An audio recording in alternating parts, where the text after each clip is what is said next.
दिल्ली सरकार में मंत्री गोपाल राय कर रहे प्रेस कॉन्फ्रेंस, सुनवाते हैं आपको।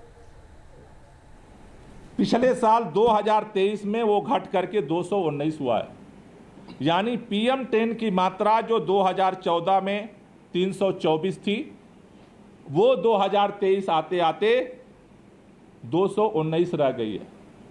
PM 2.5 की मात्रा जो 149 थी, वो घट करके 106 रह गई है।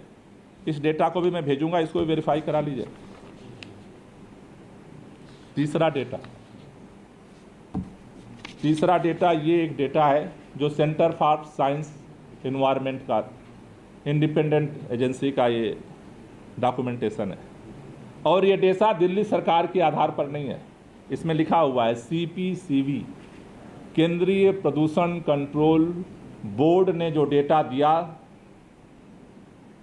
CSC को, उसका एनालिसिस है। ये डेटा क्या कहती है? ये डेटा कहती है, इसको जरा ध्यान से आप सुनना, क्योंकि दिल्ली के अंदर आज जितने मॉनिटरिंग स्टेशन हैं, 2011 से 14 के बीच में इतने मॉनिटरिंग स्टेशन नहीं थे। तो इन्होंने एक साइंटिफिक कंपैरिजन निकाला।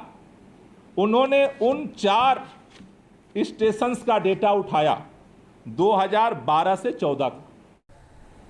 पिछले साल 2023 में वो घट करके 219 हुआ है, यानी PM10 की मात्रा जो 2014 में 324 थी, वो 2023 आते आते 219 रह गई है।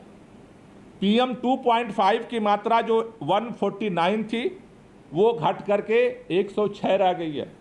इस डेटा को भी मैं भेजूंगा, इसको भी वेरीफाई करा लीजिए। तीसरा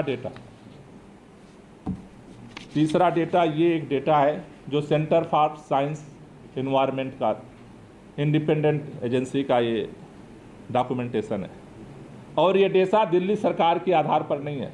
इसमें लिखा हुआ है CPCB, केंद्रीय प्रदूषण कंट्रोल बोर्ड ने जो डेटा दिया CSC को, उसका एनालिसिस है। ये डेटा क्या कहती है? ये डेटा कहती है, इसको जरा ध्यान से आप सुनना, क्योंकि दिल्ली के अंदर आज जितने मॉनिटरिंग स्टेशन हैं, 2011 से 14 के बीच में इतने मॉनिटरिंग स्टेशन नहीं थे।